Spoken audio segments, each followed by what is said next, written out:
So it's another day at school. Athletic teams are practicing, art students draw still images, and a high school boy who can't keep a secret finds out his school crush's biggest secret. But what if he now has to stay quiet or he won't be able to see his crush again? What makes his job tough is the girl getting into shenanigans and bringing him into the world of the supernatural. Will he be able to keep his mouth shut? Today we're going to find out in Jitsu wa Watashi wa. But let's start the story. One day after school, Asahi Kuromine is running back to class to confess to his crush, Youko Shiragami. With this being something he's been scared to do for a long time, but not now.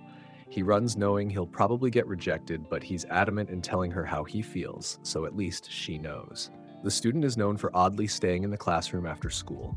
When he makes it to the classroom, he's sweating and out of breath. He reaches into his bag and pulls out the love letter he made for the girl. Inside, the girl opens up the window and sits on her desk while admiring the sunset. As she starts to stretch her muscles, Asahi anxiously opens the door and is shocked to see something he wasn't expecting. With him stunned silent, Yuko turns around.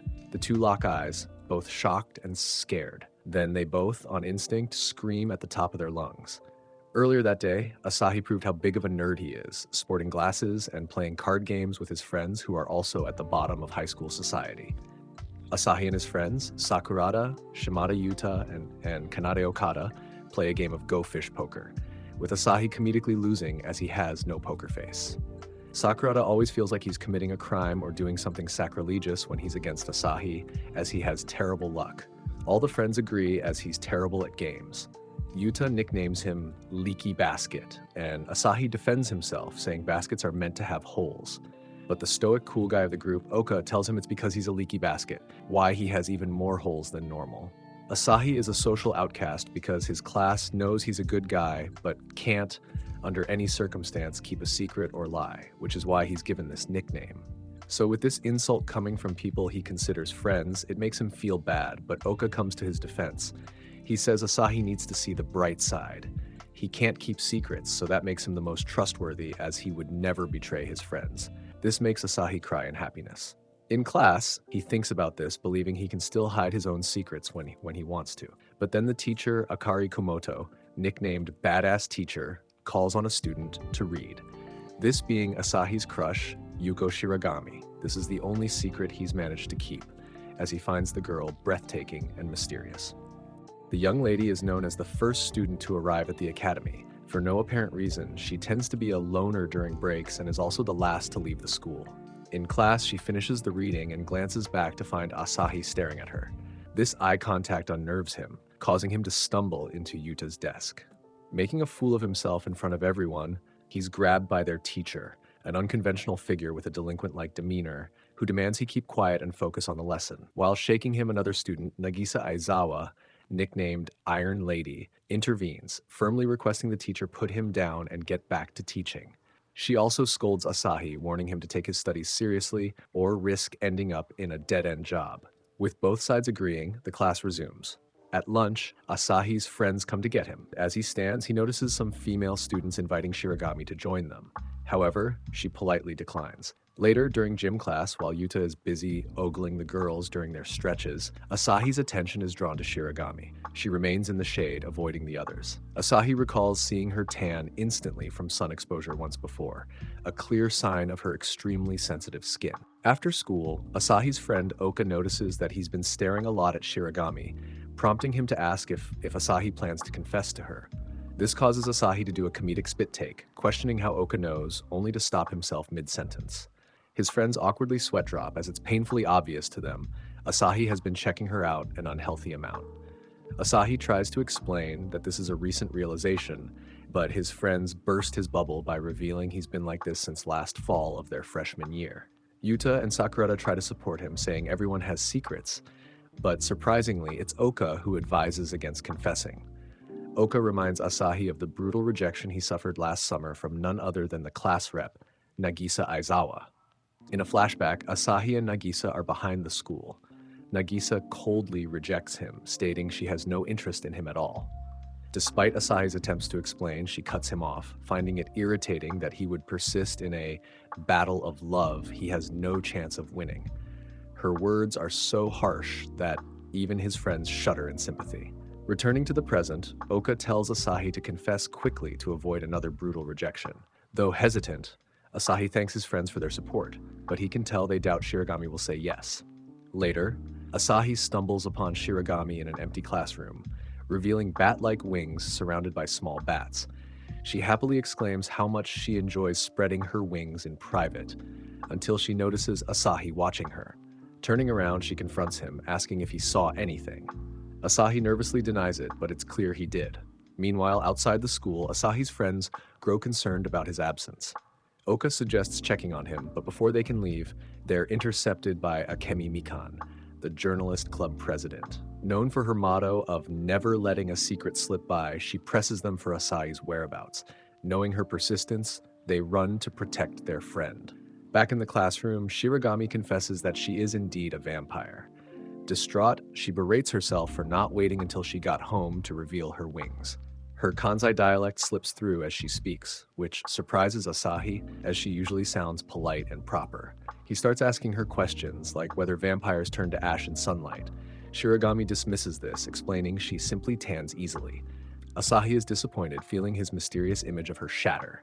Shiragami, puzzled by his lack of fear, is further caught off guard when Asahi blurts out that she's cute. Embarrassed, he tries to backtrack, but Shiragami tilts her head, asking him to repeat it. Shiragami smiles, happy to have a normal conversation. However, she explains she must leave the school now that someone knows her secret. Her father allowed her to attend a human school under the condition that she would leave if anyone discovered her true nature. Despite the sadness of the moment, she's relieved by Asahi's positive reaction. Unable to accept her leaving, Asahi makes a bold declaration. Though he's never been good at keeping secrets, he promises to keep hers and asks her to be friends. His words carry the tone of a confession, but he holds back, settling for friendship to ensure she stays at school. Moved, Shiragami accepts his offer with tears in her eyes, grateful to finally have a friend.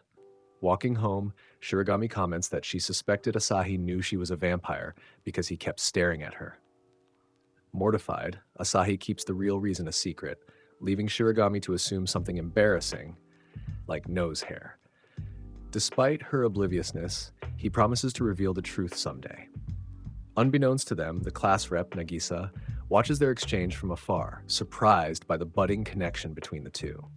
As long as schools have been invited, men have had a dream of going to and from school shoulder to shoulder with a cute girl, but even better if that person happens to be your crush, being a major milestone in high school society. So the thought of Kuromine Asahi, living to see such a day means I've made it to Shangri-La. With the moon goddess known as Youko Shiragami, the goddess is confused why he's so happy right now. Asahi scratches the back of his head in his own world as the two live close by so can walk home together every day. Asahi wakes up to reality with the girl having no idea what he's whispering about. Shiragami doesn't get it, but is happy that he lives nearby, which makes him happy until she tells him because they're friends. And if you're too old to realize this, Shiragami effectively, without realizing this, put Asahi in the dreaded friend zone. While walking home together, Shiragami notices him stare at her and ask what's wrong. He tells her how he's worried if he's going to be able to keep her secret. Then, immediately goes to reassure him that he can handle this, as he said that without thinking. Seeing how much this is weighing on him, she confesses that it's all right, as the school life she's led up to this point is over. But she does insist that she trust him. But now she's going to have fun with whatever happens. Looking at her smiling face reminds him why he's doing this in the first place, and he slaps his face to pump himself up to do his best. She questions if he even listened to her, and the scene shifts to the next day where his friends question the boy on what happened yesterday. His friends assume he got rejected by Shiragami, but he insists that this didn't happen, but looks away, revealing they've become friends.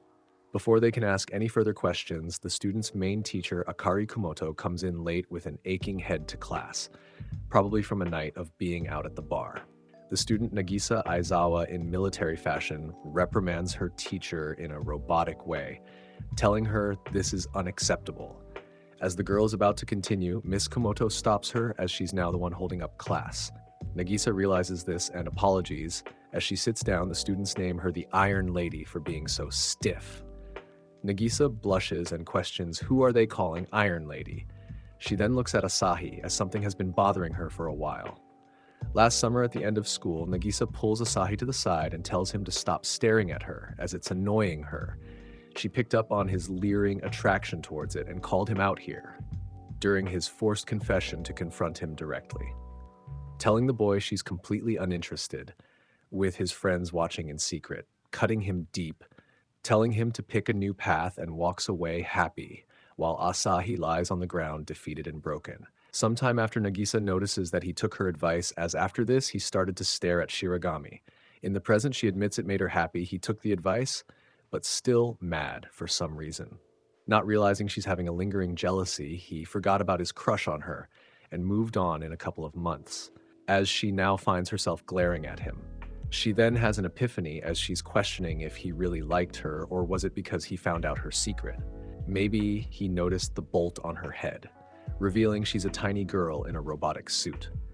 In the courtyard, the robot girl goes to confront him, doing so in front of an audience of students passing by. Asahi is nervous but keeps his cool with him, assuming it's because he's not paying attention in class enough, with him saying he'll do better. Nagisa refutes this as she wants to talk about what happened between them last summer, as she wants to know the truth. Asahi is confused on what she means and the girl gets embarrassed, but she then shyly blurts it out if the boy liked her, getting more students' attention on their conversation. Asahi admits this was the case and this makes her relieved, but then she panics as she doesn't know what's come over her. His friends hearing the commotion come over asking questions as they know the class rep rejected Asahi, so they find it confusing, as now it looks like she's trying to make a move on him. Nagisa refutes this and says she instead hates men like him. This crushes Asahi, but the girl doesn't notice this. She continues by saying, who could like a guy that goes right after another girl after being rejected? Asahi is speechless and loses a lot of self-esteem. His friends go to his defense and tell the girl to back off as she already rejected him. She realizes she might have gone too far as this makes her seem like she truly hates the boy. After school, Yuko and Asahi meet up. Asahi tells her that the coast is clear as everyone went home. Yuko is happy as now they don't have to worry about people seeing them. From the way they were talking, people might assume they're doing something scandalous, but all Shiragami is doing is having lunch. Yuka eats her lunch, explaining the reason she doesn't eat at school being because she has fangs. She wonders why he's looking at her, mistaken him for want to eat some, as she cutely confesses she's not sharing her food, even with a friend, as this is her last shrimp. He reassures her that's not the case, but is confused because he expected her to suck blood for lunch, as she's a vampire, with her backing away from him saying that's sexual harassment, as she replies by saying she's not some slut who offers herself out. He apologizes and she comes around as this stuff isn't common knowledge, not holding it against him. Yuko tells him sucking blood is like a kiss partners would do at a wedding as a pledge of eternal love. Even after finishing the meal, Yuko's stomach starts rumbling. She reassures him that she doesn't want more food multiple times. She jumps at Asahi to reaffirm this. This surprises him and he stumbles into a desk and a box of cream puffs drop to the floor. She picks them up, assuming this is a gift he prepared her, and without thinking she eats one, but finds out the hard way as they're spicy, making her shout and bang her head on the wall. Asahi picks up a cream puff and inspects it, noticing that it's unusually heavy and leaking. As he's thinking about this, Shiragami screams, asking for water. This makes him act and he runs out to get something for her to drink, only to run face first into Nagisa.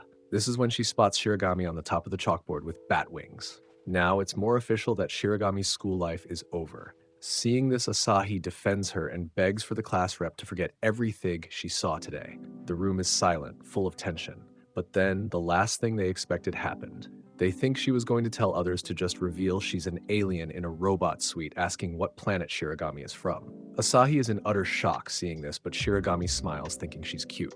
Shiragami, without thinking, runs towards Nagisa with tons of questions. Nagisa is confused a bit. Taken aback, she's not taking her serious as the girl reminds her she has a gun. Still, Nagisa tries to reaffirm dominance in the conversation by telling her to state her affiliation or point of origin, with Nagisa believing she's also an alien, but Shiragami does a head tilt stating she's wrong, as she's a vampire. This makes Asahi afraid as the girl, without thinking, revealed she's a vampire, making Shiragami afraid. But then Asahi remembers what Nagisa said, being that she's an alien, which makes Nagisa afraid as she did just do this. Both girls hang their heads in shame as both revealed their biggest secret. Nagisa explains that yes, she's indeed an alien who works for the external unit that travels to other planets doing undercover work for her planet. Nagisa tells Yuko that she won't reveal her secret, as she knows not to reveal others' secrets while being undercover. And also, her higher-ups just told her to stay hidden from humans and didn't mention anything about vampires, but regrets to inform Asahi that she must now erase his memories. They can't believe she can do this, and she admits that she can. She tries to reassure him that she's only taking out the part of her being an alien, with the main reason being because she's researched him and knows that he wears his emotions on his sleeves, and cannot keep a secret. She nervously pulls out a hammer, shakingly asking him to come over and relax. Asahi panics as she made it seem like she had specific control of memories, but this would permanently wipe his brain. Nagisa lunges at him with no warning. He manages to dodge this, but then accurately shows a level of nimbleness we all wish to have when fighting for one's life. When Shiragami distracts the girl, Asahi makes a run for it. In the hallway, the two are seen running, with Nagisa revealing that she saw a hammer remove memories in a manga, so thinks she can do it. She cries for him to go back, revealing the punishment for being discovered is a public spanking if others find out. Asahi tells her that sound terrible, and all but a hammer to the head isn't reasonable if all she gets is a spanking. Nagisa blushes, saying she's only 17 and can't imagine such a punishment at her age. Nagisa runs after him, saying she can erase Shiragami's memories, which strikes a chord with him. She then sees him considerate it, as this could give Shiragami peace of mind, knowing she has no problems with staying at school. Nagisa is able to see how deeply he cares about the girl, and just when she's about to do this, Shiragami flies in and stops them. As she gets up, the girl is crying, calling him an idiot, as he didn't think about how she felt. As she told him she's fine if he knows her secret, as she doesn't want him to go so far just to protect her secret. As she's grateful the two are friends. Seeing the two together, Nagisa can't bring herself to be the one to separate them and tells them to forget this ever happened. As she walks away, Shiragami is happy and like an airhead brings attention to the rumors of Asahi liking Nagisa last year, with her trying to be the supportive friend that's rooting for his love. Seeing how dense the girl, both of them can't help and call her an idiot for not picking up on the romantic vibe. Nagisa sighs as she sees now this love isn't exactly mutual. After the episode, it's revealed that the one behind the cream puffs was none other than Mikan Akemi. 3. At school, Asahi thinks back how even the class rep found out in only a day of him being with Shiragami. But he also found out that the class rep is an alien. With this in mind, he thinks the best strategy to keep these secrets is to avoid them. But then he hears the muffled cries of his friends and sees them tied up by water hoses by none other than Mikan Akemi, the school's gossip news reporter, as she wants them to give her the information she's looking for. Asahi sneaks over to them and overhears that Yuta is about to say how he was friend-zoned by Shiragami, but his other friends cut him off, saying nothing happened. Hearing they're not talking, she threatens to expose them with embarrassing photos and put it in the newspaper. She turns the faucet hose to reveal her masterpiece, the peeing fountain. She then turns to Asahi as he's the main target. Writing gossip stories that put her target in agony is what gives her life. Mikan reveals that she has a private recording of an out-of-context but inappropriate recording of Shiragami and Asahi. Asking what their relationship is, technically under American laws this is illegal, but I have no idea if that's the same in Japan. Asahi is horrified with him running away with Mikan hot on his trail, demanding an interview. Asahi remembers all his most traumatic school moments, with the girl being at the center of it all. Mikan reminds him he can't escape and throws her trusty lasso like Wonder Woman, tying him up his friends. Asahi is able to know now that she was the one behind the cream puffs. She admits to it and starts to ask him questions, and when he doesn't comply, she turns on the water hose. Asahi tells her that all that happened between him and Shiragami was her becoming his friend. Mikan thinks there's more he's hiding and leaves with students look on at what transpired, with some saying a prayer for the boy. When the class bell rings, Asahi comes storming in the room to only see that Shiragami isn't in class. This makes him relieved, as this means Mikan didn't get a hold on her. But then he starts to get worried. Her father found out that her secret was discovered. The teacher walks in, and he rushes to her to ask where Shiragami is. The teacher takes a moment to play with his heart by making the scene dramatic, to only tell him that the girl got a cold, with everyone able to see how much of a crush he has on her. Still, Kumoto-sensei gives him a break and allows for him to be the one to go to her house and deliver her a missing assignment. But Mikan overhears this and wants to do something about it, so she chases him after school towards the girl's house. Luckily, he gets bailed out by Nagisa, with her noticing what Mikan has been doing to him. He explains the situation to her, and she understands that even though they're not in a relationship, having someone make up rumors about them isn't pleasant. But of course, good things aren't meant to last, as Mikan overhears them, forcing the class rep to keep her occupied so Asahi can escape.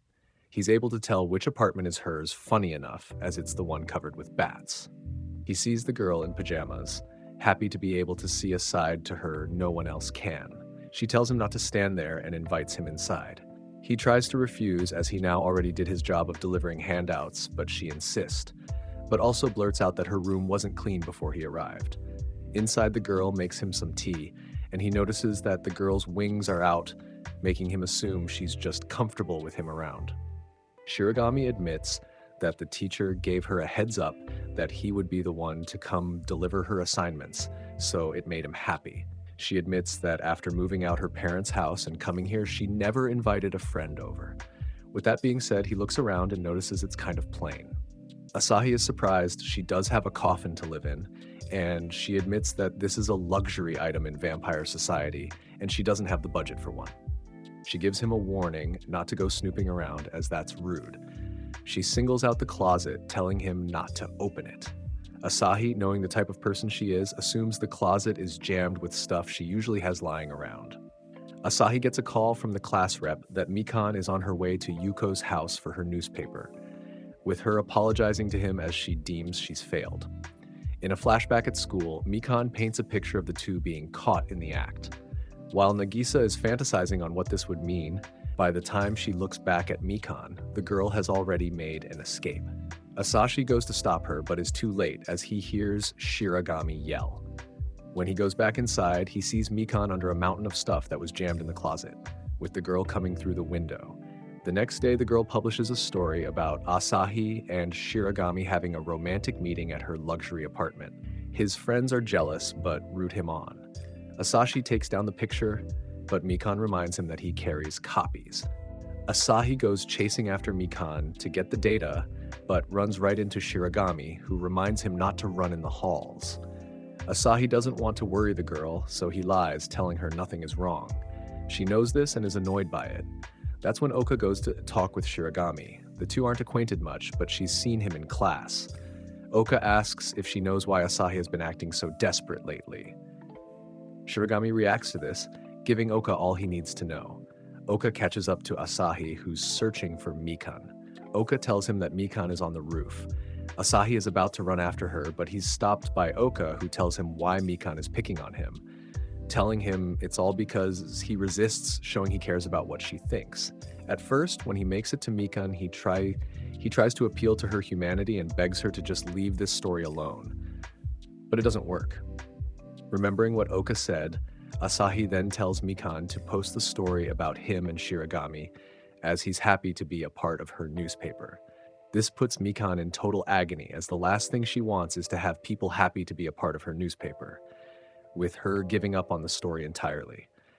Shiragami overhears this exchange, and with the girl blushing, he went to all this trouble for her, calling him an idiot. Alone, it revealed more to Mikane, as she has talking glasses that have the power to grant fortune, with them offering to fulfill her childhood dream, with the girl playing the role of villain to stay close to Asahi, who's her childhood friend. In class, Miss Kumoto begins the lesson by teaching English. While walking by, she's able to easily notice that Yuta has something in class he's not supposed to be reading, with her confiscating a Red Bull bikini magazine, asking the student what this is. Yuta then throws Asahi under the bus, blaming him for showing him the book, with her now also looking at Asahi, who can't believe the teacher believes his obvious lie. Komodo then calls for the class rep to straighten them out, but when she looks over, the girl isn't in class. while the teacher is asking around if anyone knows why the girl isn't in class. Asahi sees a little version of Nagisa waving her hands to get his attention as she needs his help in the middle of the class. The girl wants him to leave the classroom, so Asahi awkwardly asks to go to the bathroom, but the teacher denies his request, forcing him to reveal it's number 2. Nagisa apologizes for the embarrassment she forced him to wear. It turns out she wasn't able to recharge her suit. She was trying to go recharge it at the break, but as she's walking out the class, she overheard a conversation between Shiragami and Asahi. It sounded inappropriate as they bragged about going 5 times all the way until morning, making Shiragami exhausted, causing her to run out in a panic during the time she would normally recharge. With her not knowing the two's relationship progressed so far, but Asahi informs her that she just lent Shiragami a DVD. On the topic of where her bigger body is at, she takes him to the girl's bathroom. Asahi, of course, looks both ways before crossing the line, then quietly checks inside to see if any witnesses are around. Luckily, the coast is clear, with Nagisa in the last stall. Holding the girl, he starts to get distracted with how real the body is, as the body is warm and soft. Little Nagisa tells him to stay focused, and the two make their way out of the bathroom. While walking, Asahi doesn't know why the girl doesn't let him carry the small version of her, as it would save time. Nagisa refuses as she feels like she's asking a lot. Then she gets embarrassed as seeing him with her robot self makes her feel like he's carrying the real version of herself. This is when Shiragami recognizes them, but she mistakes the situation as she thinks the two are skipping class to be alone. He shouts that she's wrong, and Shiragami thinks she's a love guru who knows what's going on. The little Nagisa gets her attention to yell she's got it all wrong. With the understanding now cleared up, the two set her down in the nurse's office and plug her body into the electric jack. Nagisa stupidly gets caught by Mikan as she was trying to be a lookout. The two come running, hearing Mikan scream as she's freaked out by the lifelike toy figure of the class rep. Shiragami and Asahi play along to this idea, but as she's looking at the toy, she accidentally drops her. On reflex, she moves and swings through the air like Batman, landing back into her military pose.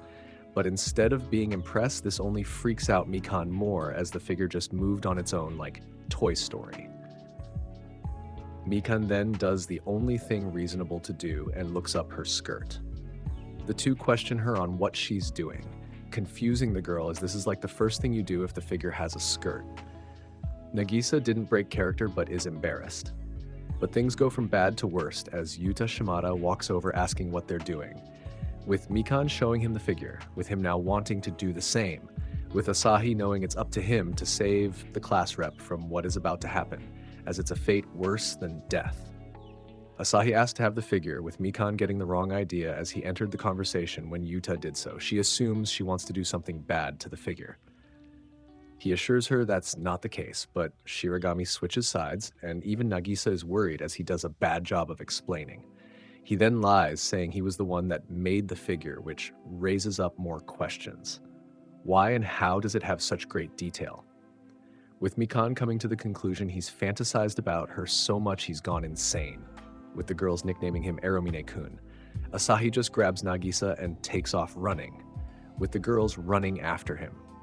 Nagisa is worried and has to be reminded that this was all a lie, which she knows since she's not a doll. Asahi spends the day running away from the girls and Yuta. While doing this, Nagisa feels closer to the boy by how much he's trying to protect her. In the principal's office, the principal uses her powers to change the size of Nagisa, with the girl now the size of her external body.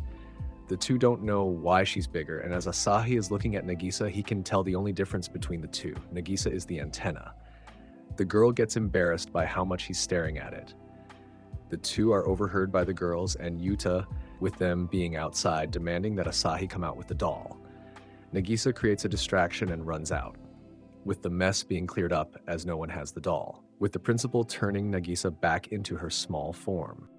On a rainy day, Shiragami and Asahi meet up to go to school together in the morning, with this being the first time they're walking to school together. Shiragami doesn't normally come at this time because she's a vampire with sensitive skin, so she's out the house before the sun rises. This is when Asahi remembers the problem, with him stopping their walk to ask if she's okay.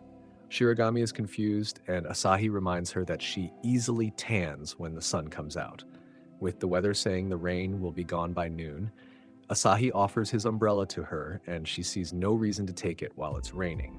When they get to school, Nagisa smiles as the weather forecast was wrong, as it's now sunny outside. When she turns around, she sees the now tanned Shiragami and Asahi, with the girl letting out a silent tear as she was wrong about the weather forecast. Nagisa decides to give a basic science class about UV rays and clouds. Shiragami admits she's never known any of this stuff, which only causes Nagisa to scold the girl for skipping out of class because she's afraid of getting a tan. Shiragami admits she doesn't like getting a tan, so suddenly, and plus, uses the time to sleep. Nagisa as an alien doesn't know if she's right about this, but does have a hard time believing that just walking to school gave her a tan in that amount of time.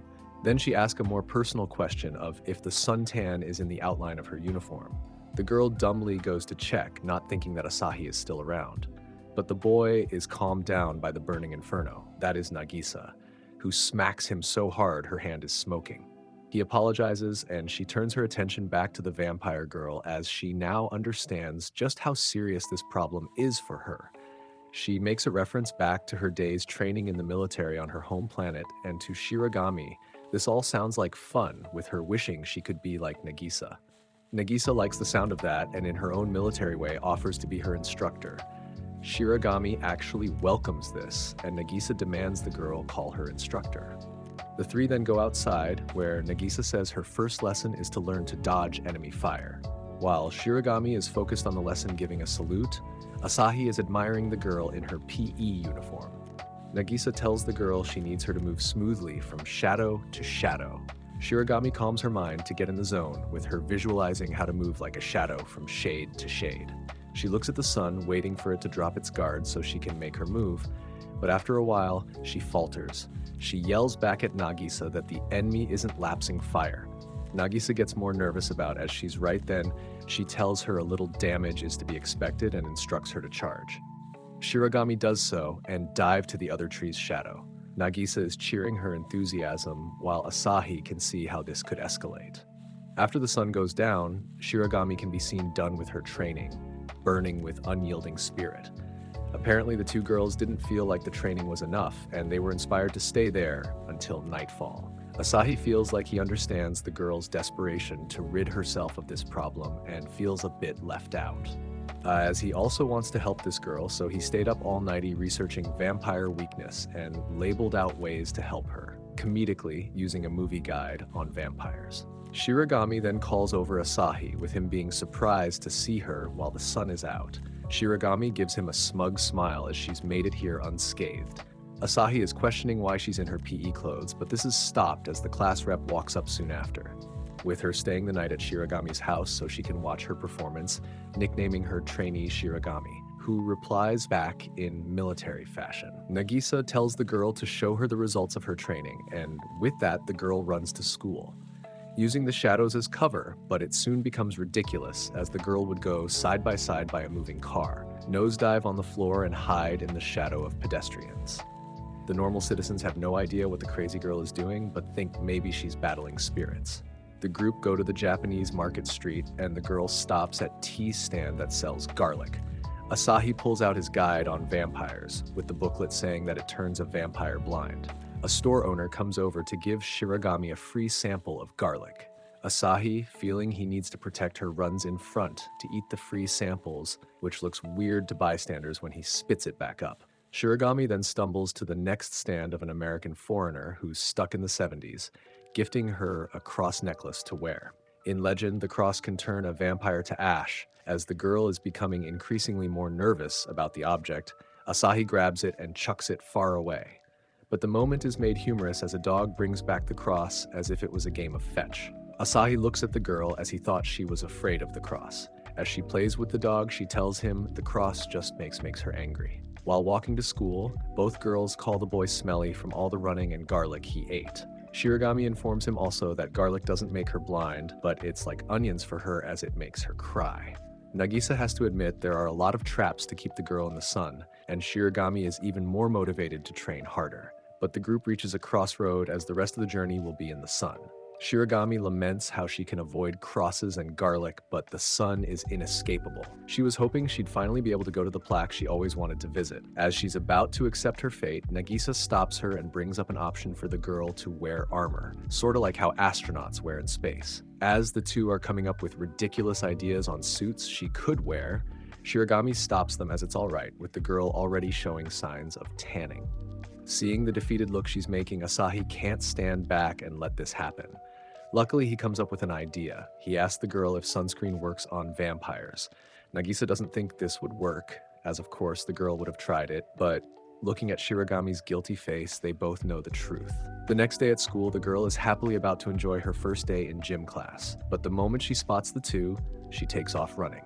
The two catch up to her, and she admits that she's never tried just wearing sunblock before. Sometime later, Yuko invites Asahi to go to the amusement park with her, being a place she always wanted to go. As Asahi is waiting there, he has to calm himself and remind himself this isn't a date. But when he sees the girl, he can't help but be excited, as she's wearing casual clothes with her hair down. She also has to apologize as Aizawa had things to take care of today, so it's just going to be the two of them, with Nagisa doing him a solid by canceling on purpose, so Asahi can be alone with her. Shiragami pulls out a travel guide and the two explore the place, with her excitedly marking out spots. The two go on a roller coaster with both of them terrified by how high they are in the sky. By the time it's over, Shiragami is curled up in a ball, but she soon recovers, going on a couple more. The two then eat some ice cream and talk, with Shiragami wanting to come here as she heard that her mother and father had a date here back in high school, with her father being a vampire and her mother being a regular human, stating she's half vampire. With Shiragami coming to this high school because this is where they met. The two had to battle through tons of challenges and prejudices together, but it worked out. She apologizes as it might sound like a stupid reason to pick a high school, but Asahi understands.